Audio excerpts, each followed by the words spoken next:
네, 안녕하세요. 최수민 작가입니다. 요즘에 미술 시장이 다른 자산 시장들과 마찬가지로 불장이죠.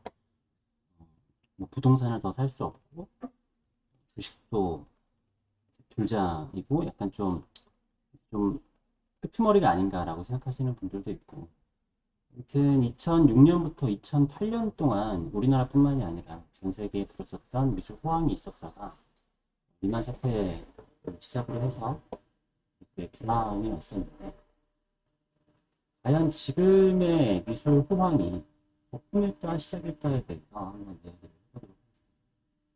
물론 제가 이제 전문가는 아니기 때문에 그냥 편하게 들어주시면 될 것 같은데 어떤 분들은 네가 뭐 미술 작가인데 뭐네 작품 얘기 나눠도 맨날 왜 뭘 한다고 떠드냐라고 하실 수 있는데 제 작업의 개념 자체가 세상을 분석하고 세상을 그리는 거기 때문에 제가 당연한 일을 하고 있는 겁니다. 이게 어떻게 보면 제 작업 얘기랑 더 닮아 있을 수 있는 거예요. 자, 아무튼 2006년부터 2008년까지 어떤 일이 벌어졌었는지에 대해서 한번 일단 간단하게 얘기를 해보도록 하겠습니다. 자, 저는 뭐 그 당시에 혜택을 받지 못했지만 2006년부터 뭐 7년까지로 보는 사람도 있고 2008년까지로 보는 사람도 있는데 2, 3년간의 미술 호황이 있었어요. 호황이 있어서 이때 뭐 이때 한 30대부터 한 50대겠죠? 50대 컬렉터들이 있었는데 갤러리에서 그 당시에는 인터넷 같은 게 활발하지 않았기 때문에 갤러리에서 추천하는 작가들 그러한 작가들이 뭐 1년에도 두세 배 작품 가격이 급등했었습니다. 뭐 더 오르신 분도 당연히 있고요. 그리고 젊은 작가, 신인, 젊은 작가들도 엄청난 상승. 지금 우리가 생각하는 지금의 단색화가나 뭐 여러 유명하신 선생님들이 어떻게 보면 지금이 올라가는 것보다 이때는 지금만큼의 주목은 아닐 수도 있어요. 네, 오히려 지금 요즘에 되게 유명하신 뭐 이완 선생님이나 그런 분들의 작품 가격 상승폭이 이때는 좀 덜할 겁니다. 오히려 이제 신진 작가들이나 젊은 작가들의 작품 가격들이 엄청나게 상승을 했었습니다. 자, 그런데 제가 몇 번 언급을 드렸었지만 이때 컬렉 하셨던 분들이 2008년 8년 이후 이제 불황이 왔죠. 그러니까 우리나라뿐만이 아니라 이제 미술 그 미국의 뉴욕 월스트리트에서도 불황이 와서 작품을 사던 컬렉터들이 증권가를 다 떠났으니까. 2008년 이후에 미술 시장에 대한 불신이 생겨나기 시작했습니다. 그러니까 지금 제가 여러 번 말씀드렸지만 60대, 70대 이런 연세가 있으신 분들은 뭐 요즘은 좀 아닌 것 같긴 한데 젊은 작가들 거는 쳐다보지도 않으셨어요. 왜냐면은 이 당시에 개인기 기억이 있는 거죠. 이 당시에 갤러리 말을 믿고 작품을 샀는데 뭐 지금은 어디 가는지도 모르겠고 아니면은 작품 가격이 보장이 안 되는 그런 사람들이 있기 때문에 비싸더라도 뭐 연세에 있으신 분들 돈은 있으니까 비싸더라도 확실한 작품, 네, 그런 작품들을 컬렉을 하고 젊은 작가들이나 확실하지 않은 작품들에는 이제 컬렉을 안 하거나 아니면 그냥 아예 그냥 컬렉을 안 하시는 분들도 많았고 근데 그랬어요. 그때는 어떻게 보면 거품이라고 볼 수도 있었던 거죠. 그러니까 그때를 기억하는 사람들은 다르겠지만 그때 이제 아시아프 같은 것도 생겨났고 아시아프도 그때 아시아프는 2008년인가 2009년에 생겨났었던 것 같은데 완전 미술 호황은 아니었지만 아무튼 그때 막 잘 나갔었던, 그러니까 거기서 판매가 많이 됐었던 작가들 중에서도 지금 작업을 안 하는 사람들이 많죠. 자, 근데 그때 어떠한 좀 안 좋은 일이 벌어진 거는 뭐가 있냐면은 가격이 급등한 작가들이 이제 여럿 있는 거예요. 사실은 우리가 지금 생각하는 메이저급의 갤러리에서도 가격이 급등한 작가들이 굉장히 많았습니다. 이 작가들 사실 미술 호황기 때는 뭐 그리면은 팔리고 엄청나게 그림들이 많이 풀렸죠. 그런데 가격이 급등한 다음부터 자, 계속 더 잘 나가는 작가가 있었겠죠? 네. 계속 더 잘 나가는 작가도 있고, 아니면은 상승이 멈춘 작가들도 있고, 상승이 멈춘 상태에서 그냥 지속이 되는 사람도 있고, 상승이 멈춘 상태에서 은퇴나 안 보이는 작가들도 있습니다. 그러니까 우리가 뭐 어떻게 보면은 주식처럼 얘기하긴 좀 그렇지만 뭐 저평가되고 고평가되는 그런 게 있잖아요. 그러니까 예를 들어서 자 주식이라는 게 이렇게 계속 완만하게 오른다라고 해봅시다. 작가라는 게 그렇잖아요. 작업만 지속하면은 이렇게 작품 가격은 계속 올라가는데 그런데 요게 사실은 시작하다가 너무 급등하는 사람도 있는 거죠. 자, 이런 상태에서 그래도 요거를 지속하는 분들은 이게 조금 사실은 어떻게 보면 내재적인 가치보다 조금 너무 빨리 오른 거죠. 그래서 이때 그냥 호황 때 너무 올랐다가 쭉 가다가 그 다음에 이제 여기서 이제 뭐 없어지거나 아니면은 다시 이렇게 뭐 오르거나 이러는 분들도 있는 거죠.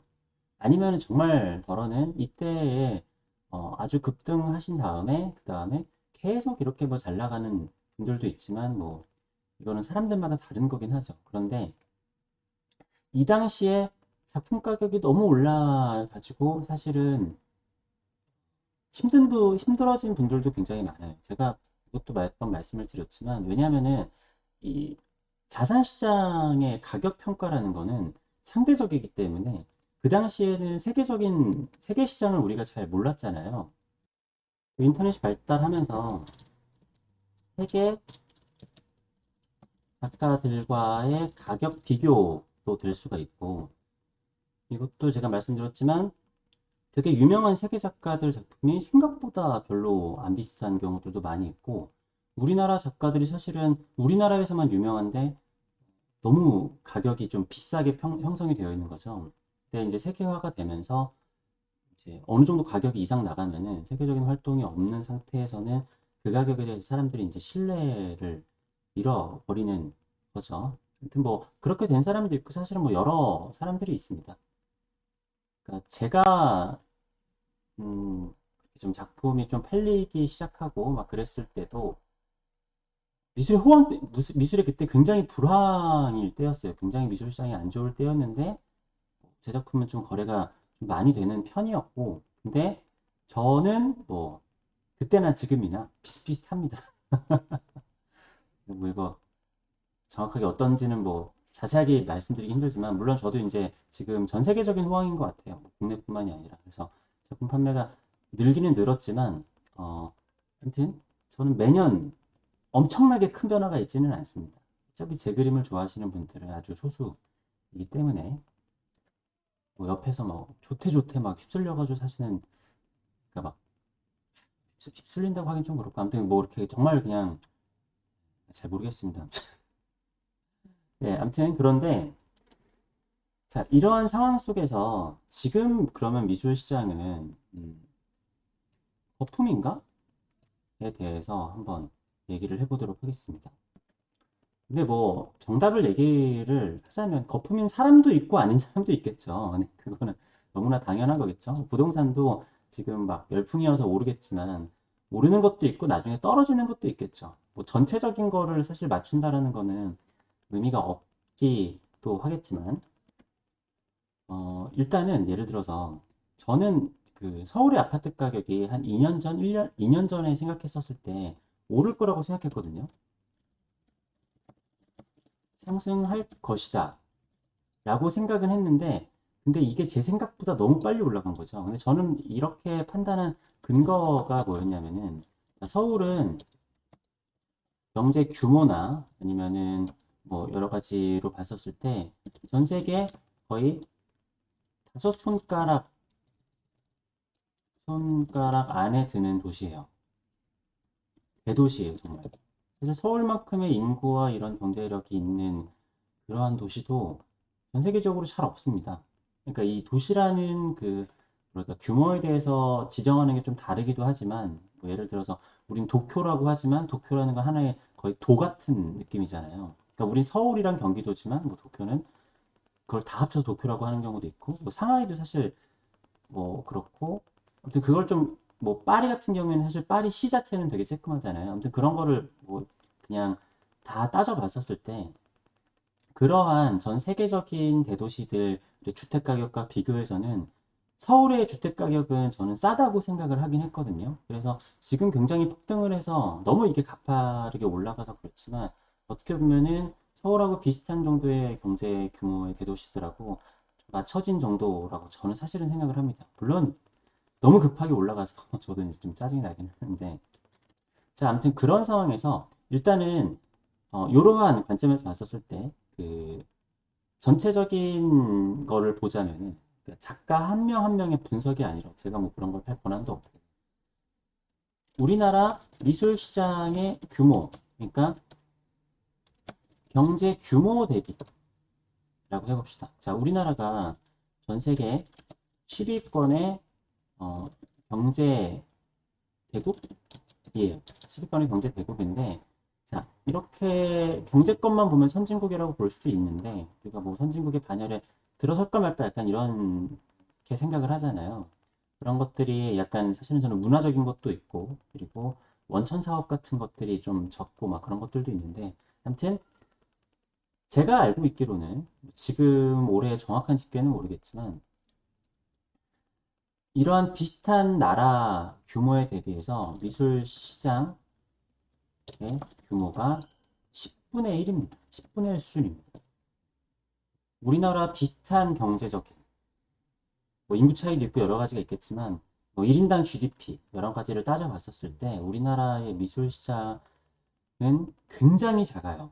그러니까 해외 여러 뭐 갤러리나 그런 데들도 한국에 이렇게 좀 많이 침투를 하려고 하는 게, 굉장히 발굴할 게, 이제 시장을 확대를 할 게, 그럴 소지가 굉장히 많다라는 거죠. 이 돈에 비해서 미술 시장이 너무 작은 거예요. 사람들이 돈을 가지고 있는 거에 비해서 미술 시장이 너무 작아요. 그러니까 돈 있으면은 비싼 차, 비싼 아파트 이런 거는 사지만 미술은 안 사는 선진국 사람들이 봤을 때는, 쟤네는 그냥 돈만 많아졌지. 그러니까 우리가 약간 아랍 사람들 보는 거 좀 그렇잖아요. 아랍 사람들이 돈은 많지만 뭔가 선진국이라는 느낌은 잘 안 들잖아요. 그런 것처럼, 야, 쟤네는 갑자기 돈은 많아졌지만 문화적으로는 후진국이네.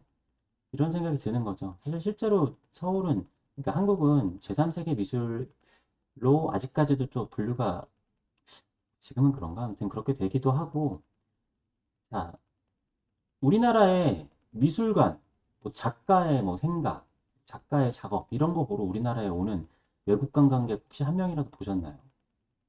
거의 없다라고 봐도 되거든요. 그러니까 파리나 뭐 뉴욕이나 하다못해 상하이, 도쿄 이런 데만 하더라도 다 그 나라의, 그곳의 미술관이나 그 나라의 작가들 작품 보러 간단 말이에요. 코로나 전에는 루브르 미술관을 가려고 파리에 얼마나 많은 사람들이 갔습니까? 그러니까 파리랑 제가 알고 있기로 뭐 방콕 이런 데랑 관광객 수가 거의 비슷했던 것 같은데, 근데 나라 수준의 차이가 확 나잖아요. 수준의 차이를 우리가 뭐로 보겠습니까? 미술관이나 그런, 거기 문화를 즐기러 가는 거고, 뭐 태국 같은 데는 사실 뭐 이제 뭐 여가를 즐기고 좀 마사지도 받고 서핑을 하고 막 그러려고 가는 거잖아요. 자, 아무튼 우리나라 미술 규모, 그러니까 경제 규모에 비해서 미술 시장의 규모는 너무나 작았다라는 거죠. 그렇기 때문에 이 규모가 커지는 거는 지금보다 훨씬 더 커진다고 하더라도 저는 전혀 거품은 아니라고 생각을 합니다. 네. 자, 그러니까 미술 시장 전체의 관점으로 봤었을 때는 지금은 거품이 아니라는 거예요. 네, 이거는 이렇게 결론을 내릴 수가 있을 것 같고, 자, 그러면은 개별 작가들의 작품의 거품? 이거는 근데 제가 뭐 아까도 말씀드렸지만, 제가 누굴 집어서 얘기할 수 있는 얘기는 아닙니다. 그러니까 아까 있었던 것들도 2006년이나 2008년에 있었던 일들도 제가 집어서 얘기를 할 수는 없어요. 제가 뭐 뭐라고 그렇게 얘기할 수는 없고. 자, 일단은 미술품도 그 자산이잖아요. 근데 자산 가격의 상승이 굉장히 컸단 말이에요. 코로나 때문에. 자, 지금은 인플레이션과 어떻게 보면 디플레이션이 이제 같이 존재하는 시대라고 볼 수 있을 것 같은데, 이거를 옛날의 공식으로 보기는 힘들 것 같아요. 그러니까 공룡 기업들이 생겨나면서 디플레이션들은 생겨나는데 그렇지만 돈은 풀었으니까 인플레이션은 또 자산 가격의 인플레이션은 생긴 거죠. 자산 가격의 인플레이션이 생긴다는 얘기가 좀 말이 안 되는 얘기이기도 할 텐데 아무튼 자산의 가격들은 굉장히 급상승을 했어요. 그 상승분을 생각을 해보면은 지금 어떤 작가들의 작품 가격이 엄청나게 올라간다라는 것이 어, 거품이 아닐 수도 있습니다. 자, 그렇지만 지금을 보면은 어, 약간 젊은 작가들의 작품 가격의 급상승보다 완전 블루칩, 레드칩, 레드칩 작가 맞나요? 블루칩 작가, 레드칩 작가, 레드칩이 그러면은 유명한 작가 작품 가격의 급상승이 더 큽니다, 지금. 그러니까 제가 아까 얘기했을 때 2006년, 2008년에 그때도 물론 이제 작가들마다 달랐겠지만 비교적 젊은 작가들,新진 작가들의 작품 가격이 급등했었던 것보다 지금은 아무튼 비싼 작품들 그런 것들이 엄청나게 지금 오르고 있어요. 지금 상상도 할 수 없을 정도로 가격들이 올라가고 있는데 그러니까 그쪽은 또 다른 얘기라고 생각을 합니다. 제가 옛날에 말씀드렸었는데 저는 이제 작품 가격이 너무 급격하게 올라가는 거는 저는 바라지 않는다고 했잖아요. 그러니까 워렌 버핏 같은 경우에도 인생에 자산이 늘어난 그래프를 보면은 이러다가 거의 60대 때부터 이런 식으로 자산이 올라갔다라고 해요. 그리고 사실은 대부분의 작가들이 물론 요 부분도 그래프를 확대해 보면은 이게 엄청나게 급격한 상승이 있긴 하겠지만 아무튼 막 이렇게 막 이렇게 막 하는 것보다는 저는 아무튼 완만하게 가는 게 좋다라고 생각을 하기는 하는데 그리고 어차피 이렇게 올라갈 작가라면 급등했다가 횡보하다 급등했다 횡보하는 것도 상관은 없을 거라고 생각을 해요. 자, 그런데 제가 또 여러 번 드렸었던 말씀 중에 하나가 지금이 어떻게 보면 저는 작가들이 살기가 굉장히 좋아진 세계가 됐고 게다가 음, 앞으로는 더 작가들이 살아남는 시대가 아니라 작가들이 될 수밖에 없는 시대가 될 거라고 제가 얘기를 했잖아요. 그러니까 창조적인 것들을 할 줄 아는 사람들.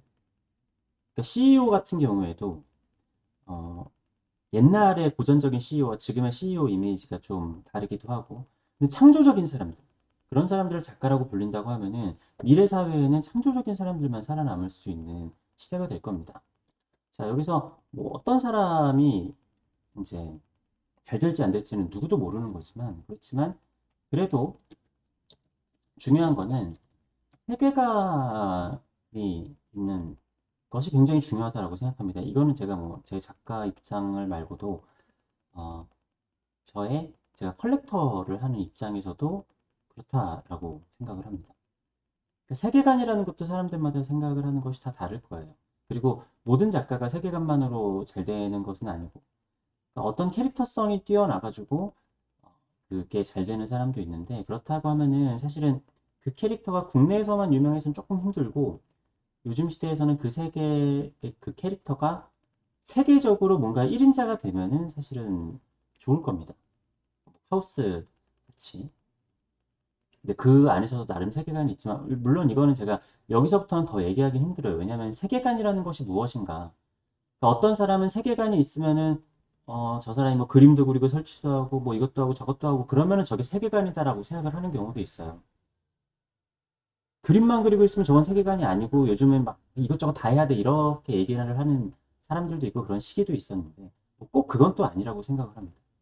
그러니까 굉장히 똑같은 그림을 그리더라도 세계관이 있는 사람도 있고 아닌 사람도 있고 물론 세계관이 없는 사람은 없겠죠. 다들 세계관이 있는 건데 그 세계관이라는 게 어떤 식인 거고 어떻게 보면은 그러니까 저평가되어 있는 우량주를 찾는 게 중요한 거잖아요. 그리고 아주 많은 작가들이 사실은 초기에 인정을 받지 못하다가 나중에 이제 잘 되는 경우들이 대다수이기 때문에 그렇다고 하면은 또 유명한 컬렉터들, 유명한 디렉터나 유명한 이제 갤러리 같은 경우에도 그러한 작가들을 발굴해가지고 그걸 같이 가는 게 사실은 많이 있었던 성공한 길이었잖아요. 그러니까 그 세계관을 어떻게 알아보느냐가 사실 중요한 거죠. 그러니까 지금 당장은 사람들이 아, 저게 뭐지? 라고 생각할 수 있지만 뭐 음악 같은 경우에도 새로운 게 나오게 되면 저게 뭐지? 싶다가도 나중에는 아, 저게 시대를 앞서갔던 거였구나. 근데 앞서갔던 거 외에 그러니까 작가의 세계관이라는 거는 어, 주변 상황에 동요 없이 물론 동요가 있을 수도 있겠죠. 뭐 말을 딱 잘라서 얘기할 수는 없지만 자기 세계과 자기의 확고 못하면 확고한 세계관이 지속해서 확장되어 가는 작가. 아, 또 작가가 이런 얘기를 하니까 좀 이상한, 뭔가 좀 너무 좀 그렇긴 한데 그렇다고 생각합니다. 그러니까 작품이 안 팔릴 때도 있고 잘 팔릴 때도 있고 막 옆에 잘 나가는 작가를 보면 속 쓰릴 때도 있고 막 그러잖아요. 그러니까 작가가 사실은 시장의 변화에 너무 휩쓸리면은 그건 중요하지 않다고 생각하거든요. 제가 이전 영상에서 NFT나 가상현실 세계에서 말씀드렸지만 세계가 변하고 뭐 자산시장, 미술시장이 불장이고 아니면은 매체가 여러 개가 되고 만화, 책에서 웹툰으로 넘어가고 여러 가지의 세상의 변화는 있지만 결국에는 자기의 세계관이 확실한 작가, 어, 어떠한 경우에도 사실 그렇다라고 하면은 뭐 NFT에도 적응을 할 수 있고 뭐 여러 가지 세상에 적응을 할 수도 있겠죠. 아니면 그거에 적응을 하지 못한다고 하더라도 그냥 현실 세계의 그림에서 최강자가 되거나 아니면 저 사람은 현실 세계의 그림을 못 그리지만 NFT계의 최강자가 될 수도 있는 거잖아요. 예. 그러니까 세상의 방향은 작가들 같은 사람들이 살아남기 좋은 세상으로 결국에는 이제 제가 봤을 때는 가고 있는 것이지. 왜냐면 기초적인 노동에서는 이제 탈출되는 사람들이 많기 때문에 서로의 컨텐츠로 소비하고 컨텐츠로 경제가 돌아가는 게 비중이 굉장히 커질 거랍니다. 그렇기 때문에 그러니까 이 세계관이라는 게 사람마다 다르겠지만 이 사람이 어려운 일이 있건 뭐 좋은 일이 있건 좋은 일이 있으면 너무 좋은 일에 휘둘리지 않고 안 좋은 일이 있더라도 안 좋은 일에 너무 휘둘리지 않고 이 사람은 세계관이 있고 세상에 대한 궁금증과 아니면은 내 세계관을 죽기 전에 완성하기 위해서는 야, 난 지금 그런 세상에 신경 쓸 겨를이 없다. 아, 물론 세상에 신경 쓰는 게 자기 세계관일 수도 있겠지만 그런 세계관을 확고히 하는 작가가 어떻게 보면은 근데 그런 확고하게 세계관을 만들어가는 작가가 있는데 아직 이렇게 저평가되어 있다. 그렇다고 하면은 그런 사람이 저평가 우량을 주겠죠. 그리고 미술이라는 건 되게 길게 봐야 되기 때문에 사실은 이제 저희는 100세 시대잖아요. 그렇기 때문에 그 세계관이 100년을 갈 사람 물론 저도 뭐 그럼 너는 그런 거냐 하면 저도 모르겠습니다. 뭐. 일단 해봐야죠. 그렇지만 저도 이제 컬렉터의 입장에서 봤었을 때는 그렇다라는 겁니다. 또 사람이 여러분도 뭐 해보셨을지 모르겠는데 막 로또에 당첨되면은 마음이 너무 들떠가지고 막 자기 일에 집중 못하는 사람도 있잖아요. 그러니까 작가들도 갑자기 그림이 너무 많이 팔리고 너무 이렇게 돈도 많이 벌고 하면은 막 이렇게 업되기도 한단 말이에요. 업되는 것도 뭐 즐길 수 있으면 즐길 수 있죠. 그렇지만 어떠한 상황에서든 아무튼 자기 세계관을 잃지 않고 그 세계관이 중요하다라고 생각합니다. 다시 얘기하지만 그거는 매체의 다양성에서 나오는 것도 아니고 그림의 다양성이나 그런 게 아니라 남들이 봤었을 때의 세계관에 뭔가 정형된 틀이 아닌 그 사람만의 세계관이라고 생각을 해요. 그렇기 때문에 아무튼 결론을 내리자면은 너무 작았던 한국 미술 시장 그렇기 때문에 더 커져도 된다. 미술 시장 자체는 더 커져도 전혀 상관이 없다고 생각합니다. 지금보다 5배에서 10배 이상 커져도 문제 없음. 우리나라가 지금도 컨텐츠 강국이 되어가고 있는데 미술 강국이 되지 말라는 법이 없죠. 네. 제가 이것도 옛날부터 얘기했지만 아시아의 미술의 패권을 우리가 가져올 수 있습니다.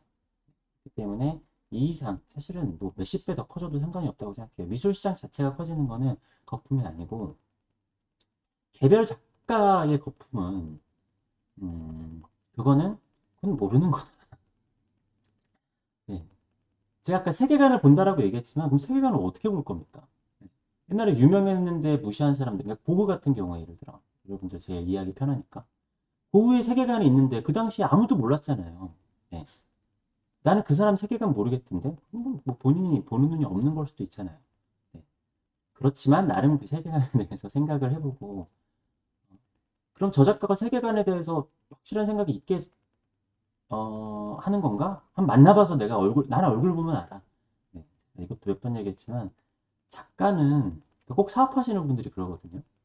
자기는 사업할 때 얼굴 보고 관상 볼 줄 안다고 하는데, 사업가의 관상하고 작가의 관상은 굉장히 많이 다릅니다. 그런 거 잘하면 사업했겠죠. 근데 저는 또 너무 사업가 같은 관상이라서, 네, 사람들이 만나보면 별로 좋아하지 않는데. 뭐, 아무튼, 그렇습니다. 네. 야, 나는 그런 거 볼 줄 알아. 근데 그런 거 말하는 사람 중에 실제로 볼 줄 아는 사람도 있죠. 실제로 볼 줄 모르는 사람도 많이 있어요. 그러면은, 여기서 뭐 하나만 더 할까요? 어차피 영상이 기니까 좀 더 길어지겠습니다. 길어져 보겠습니다. 그럼 어떤 작품을 살까? 그럼 어떤 작품을 사야 되나? 이건 너무나 명확한 건데, 음, 요거는 제가 따로 영상을 만들도록 하겠습니다. 이거는 너무 길지 않은 영상으로 따로 만들도록 하겠습니다. 이거 다음 영상으로. 네, 긴 영상 봐주셔서 감사합니다.